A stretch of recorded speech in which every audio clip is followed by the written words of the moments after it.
সুপ্রিয় শিক্ষার্থীরা, কেমন আছো তোমরা?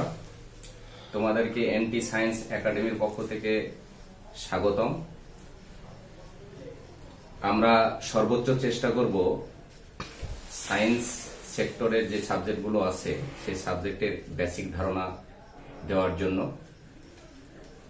এই ক্ষেত্রে তোমাদের সহযোগিতা কামনা করছি।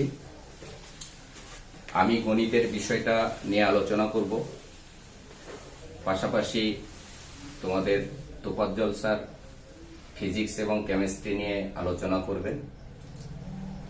তো আমরা কতদূর সাফল্য অর্জন করতে পারবো জানি না, তোমাদের সহযোগিতা থাকলে আশা করি অনেক দূর যেতে পারবো।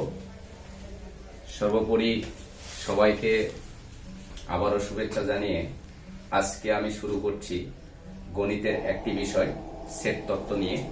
এই সেট তত্ত্ব গণিতের সাধারণ এবং উচ্চতর যে সেক্টরটা আছে, দুই পার্টি আছে, যার কারণে সেট নিয়ে আলোচনা করব। এরপরে আসবে রিলেশন, এরপরে আসবে ফাংশন। ক্রমান্বয়ে আমি পার্টগুলো সংযতভাবে নিব এবং ধারাবাহিকভাবে নেওয়ার চেষ্টা করব। তো আসি পাঠে। সেট সেট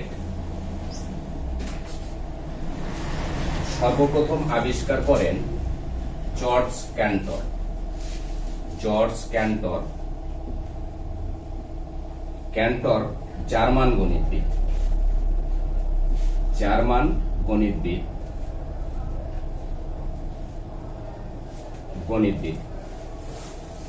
এরপরে সেটের অনেক তর্ক এবং বিতর্ক শেষে আধুনিক সেট তত্ত্বের জনক হিসাবে এই জর্জ ক্যান্টরকে উপাধি দেওয়া হয়। তো সেট আরেকটা বিষয় তোমরা মাথায় রাখবা, যে কোনো বিষয় জানতে হলে ডেফিনেশনটা ভালো করে বুঝতে হবে। ডেফিনেশন জানলে সব সাবজেক্ট তোমার কাছে ইজি মনে হবে। তুমি ডেফিনেশন জানো না, তোমার কাছে সাবজেক্টটা খুব হার্ড মনে হবে। তাহলে আমরা যাব সেটটা কি। সেট বলতে আমরা বোঝাই বস্তুসমূহের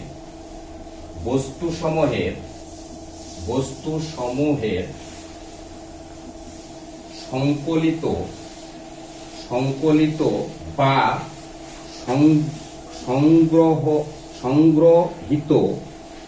সংগ্রহিত সমষ্টিকে যখন এক নম্বর সংকলিত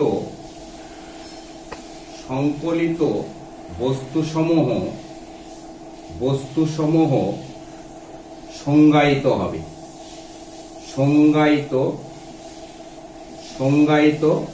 হতে হবে। এটা একটা শর্ত সেটের। 2 নম্বর, সংকলিত বস্তুসমূহ ভিন্ন ভিন্ন হবে।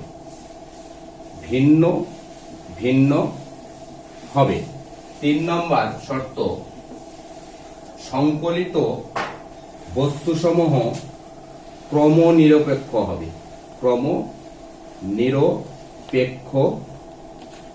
হবে। এই 3টা শর্ত যদি কেউ মানে তবেই আমরা তাদেরকে সেট বলবো। এর আগে আমরা ওদেরকে সেট বলতে পারবো না। এখন কথা হলো, এই যে সংজ্ঞায়িত বা সুসংজ্ঞায়িত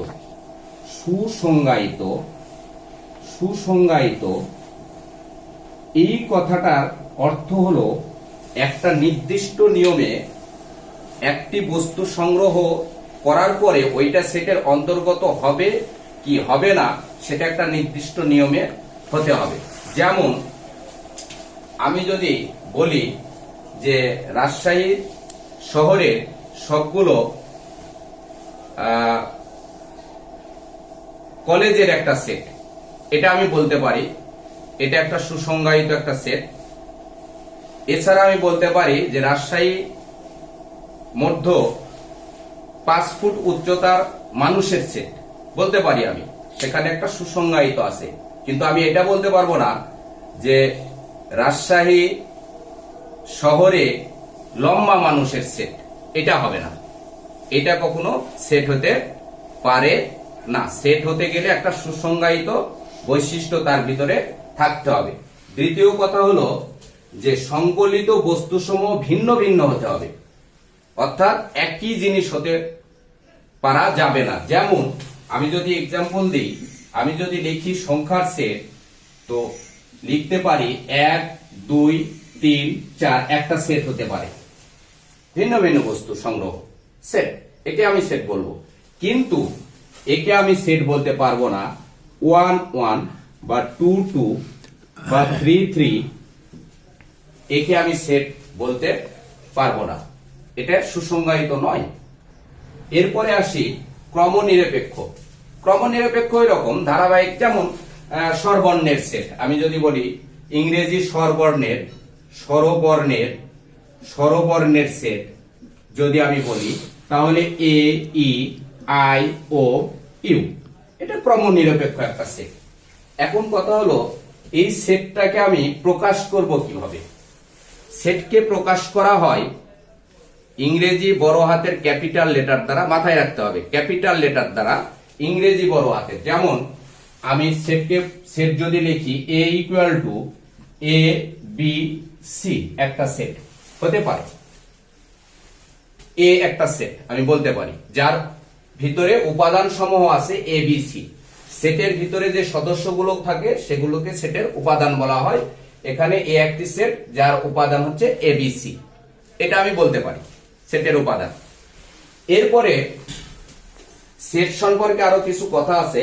এই সেটের উপাদানকে প্রকাশ করার জন্য আমাকে যে চিহ্ন ব্যবহার করা হয় সে চিহ্নটা হচ্ছে বিলংস টু। এই চিহ্নের নাম হচ্ছে বিলংস টু। তাহলে আমি বলতে পারি এ একটা উপাদান যেটা এ সেটের উপাদান। তাহলে আমি পড়ব কিভাবে? A belongs to A, A belongs to A, অথবা A is the element of A. দুই ভাবে পড়া যায়, এ বিলংস টু এ অথবা A is element of the A.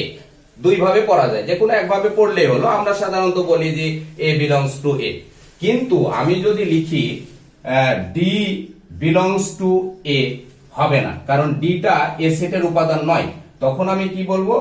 D not belongs to এ, এই চিহ্নটা ব্যবহার করতে হবে। তাহলে সেটের উপাদান গেল।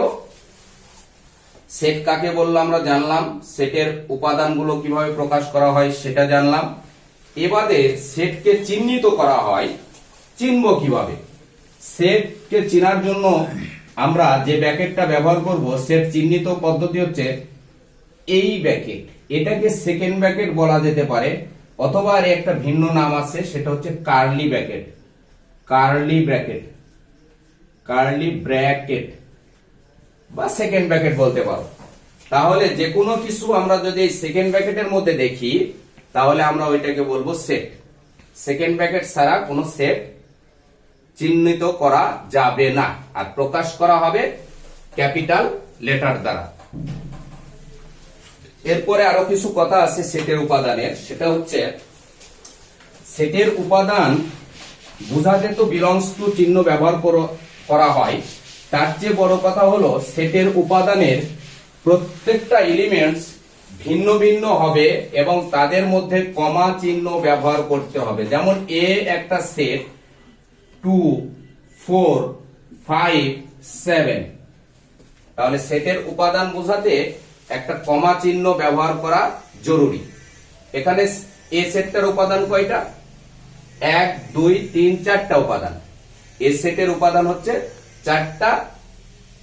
এটা একটা পূর্ণাঙ্গ সেট যা সুসংজ্ঞায়িত, ভিন্ন ভিন্ন উপাদান এবং ক্রম নিরপেক্ষ। তাহলে সেট হইতে গেলে 3টা বৈশিষ্ট্য থাকতে হবে। একটা হচ্ছে সুসংজ্ঞায়িত হতে হবে, 2টা হচ্ছে ক্রম নিরপেক্ষ হতে হবে, 3টা হচ্ছে ভিন্ন ভিন্ন উপাদান হতে হবে। এটা মাথায় রাখতে হবে। কেউ তোমাকে ধরো একটা সেট দিল, বললো বি একটা সেট, লিখলো 3 3 4, এটা সেট হবে কিনা? নিঃসন্দেহে এটা একটা সেট নয়, কারণ এর উপাদান ভিন্ন ভিন্ন নয়। একই উপাদান বারবার আছে, একই উপাদান সেটের মধ্যে বারবার পুনরায় থাকা যাবে না। যদি থাকে তাহলে ওটা সুসংজ্ঞায়িত হবে না। সংজ্ঞায়িত আর সুসংজ্ঞায়িতের মধ্যে একটা পার্থক্য বিরাজ করছে, আর সেই পার্থক্যটাই এই জিনিসটা। প্রিয় শিক্ষার্থীরা, সেট সম্পর্কে আরো কিছু বিস্তারিত আলোচনা আছে, পরবর্তী ক্লাসে আমি নেওয়ার চেষ্টা করব। তারপরে কিছু সিম্বল তোমাদেরকে আমি আজকে দেখাবো, সেটার কিছু চিহ্ন। সেটা হচ্ছে সেটের এই চিহ্নটার নাম হচ্ছে ইন্টারসেকশন। ইন্টারসেকশন সেকশন বা ছেদ চিহ্ন। ছেদ চিহ্ন এর কাজ হলো শুধু মিল জিনিস নিয়ে কাজ করবে, শুধু মিল। এইটা হচ্ছে ইউনিয়ন। ইউনিয়ন, এই চিহ্নের নাম ইউনিয়ন বা সংযোগ। সংযোগ চিহ্ন, যার কাজ হলো মিল প্লাস অমিল, দুইটাই নিয়ে কাজ করবে। এই চিহ্নটা এইভাবে দেওয়া যায়, অথবা এই টান দিয়েও লেখে, যার নাম হচ্ছে সাসপ্যাক্ট চিহ্ন। সাসপ্যাক্ট লাগবে। এইটা তো আমি বললাম, এই চিহ্নের নাম বিলংস টু। Belongs to. এইটার নাম not belongs to. Belongs to, not belongs to. এছাড়া সেটে এইটা হচ্ছে সাবসেট। সাবসেট চিহ্ন, এই চিহ্নটা হচ্ছে proper subset. Proper subset. Subset. এছাড়া আপাতত কোনো চিহ্নের প্রয়োজন নাই। আরো একটা আছে, এটা অথবা সি লেখা থাকতে পারে কোন অক্ষরের উপর। এটা দ্বারা কমপ্লিমেন্ট বোঝানো হয়। কমপ্লিমেন্ট। কমপ্লিমেন্ট বা পূরক বলে অনেক ক্ষেত্রে। পূরক। পূরক। এছাড়া যেগুলো চিহ্ন লাগবে, আমরা পরবর্তীতে চিহ্নগুলো যখন আসবে গণিতের মধ্যে অঙ্ক সমাধান করার জন্য যখন লাগবে, তখন ঠিক আমরা এটা সলভ করে দিব এবং বলে দিব। তো শিক্ষার্থীরা, পরবর্তীতে আমাদের আরো ক্লাস ধারাবাহিকভাবে আসবে। তোমরা ভালো থাকবা এবং সুখে থাকবা। সর্বশেষে তোমাদের মঙ্গল কামনায় আজকে এই পর্যন্তই শেষ করছি।